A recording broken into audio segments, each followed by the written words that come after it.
Hey guys, it's Intricate from AmigaLove.com, and I have something really exciting to show you today.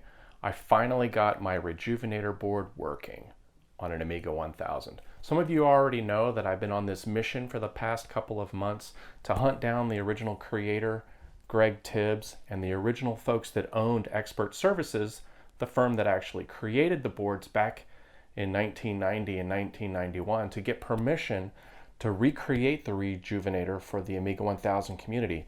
They did grant me their blessing to do that, and in order for us to actually build these, we actually have to prove that the one we have works so that we can test the various components as we source new ones on a board that actually functions. Through the help of my friend Matt, who lives here in Seattle, he was able to create custom designed guides for the little golden pins that press up into the Rejuvenator. And based on his awesome design and 3D printed work, I was able to finally get this put together in just a matter of minutes. It just went right into place. It gave me chills. And then basically I spent a few minutes after that hooking up power and reading through the original documentation, crossing my fingers, flipping on the switch, and it works. It works. It is amazing. I want to show you what it looks like when you have a functioning Rejuvenator. This is what we want to try and bring back, folks. This is it. Check it out.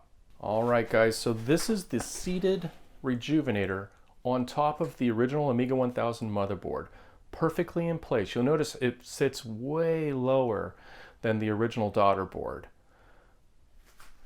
Basically, there are 3 leads that you have to clip into various components on your motherboard after you've seated it all the way down, right? And once you get those clips into place, you do have to put your original 256K expansion RAM. You need to put that on the front expansion port for this to work initially. And there's a little jumper back here.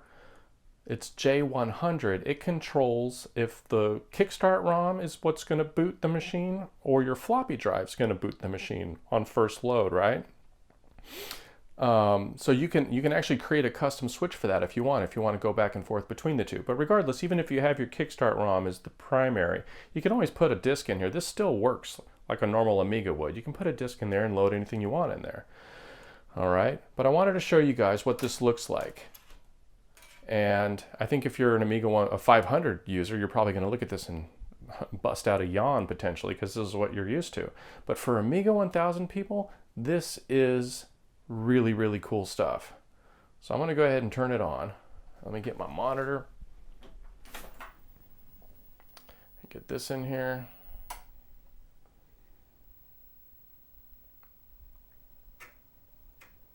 What is that, 3 seconds? 3 seconds to get to our beautiful Workbench screen, right? So I'm going to go ahead and load stock Workbench. This is the one that comes right out of the can.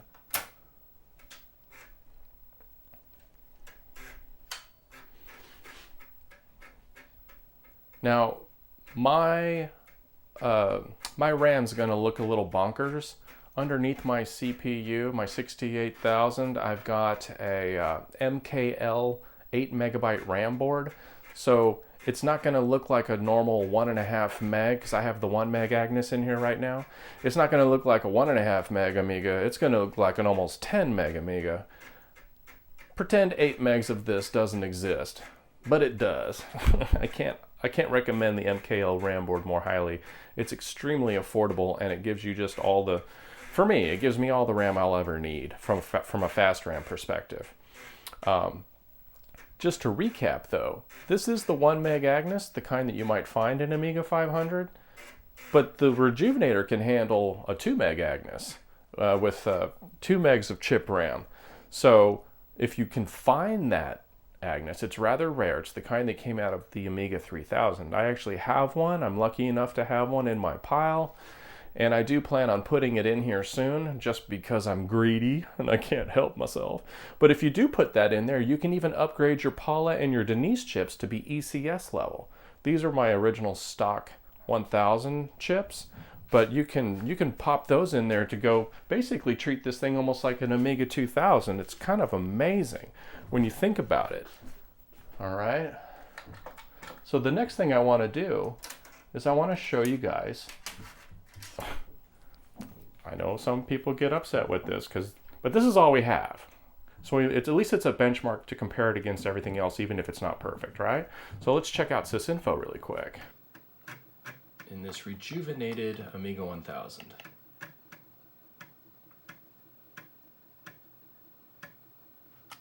Okay, so here we are. And there you go. It says ECS Agnes 1 meg over here. Guys, this is the holy grail of the Amiga 1000, to get that 1 meg or 2 meg, which we'll do here in a little bit. Maybe not in this video, but as soon as I turn it off, I'm going to start playing with that. That's the money right there. That's what we're all after. To basically bring it to the same level as an Amiga 500, the capability, and if you're really fortunate to be able to take it all the way up to the 2 meg is just outstanding, and that is the ultimate goal for some of us. Let's go check out the memory. So this 8 megs right here, that's the MKL CPU board. I can't recommend that more highly. It's a fantastic bit of kit, and it's really affordable for that 8 megs. Here is the half meg of slow, and there's my 1 meg of chip RAM, right, from the Rejuvenator and the Agnes. So effing awesome. Love it. This right here is one kick-ass monster Amiga 1000.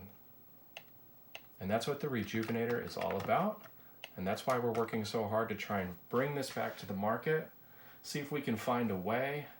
And I know there are a lot of other options out there, other voices saying this, that, and the other, but until these other options ever arise, going to try and go for what we know. And at least right now, we know this works.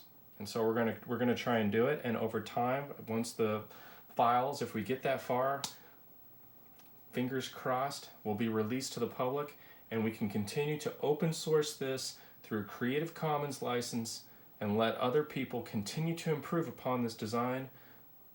And I swear, from me personally, no profit at all. We just want to get this in the hands of people, smart people, and make these amazing machines continue to be functional and viable in years to come.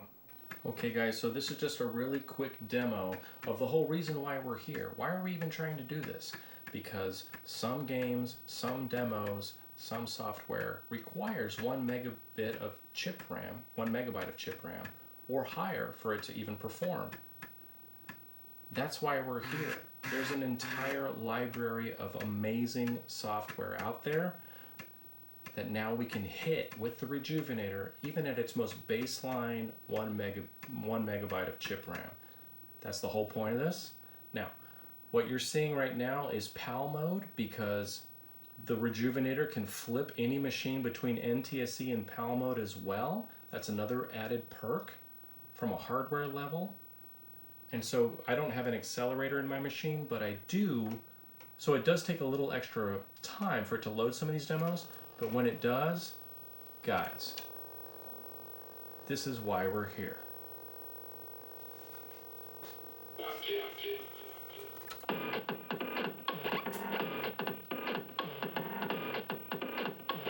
Psycho Killer from the year 2000.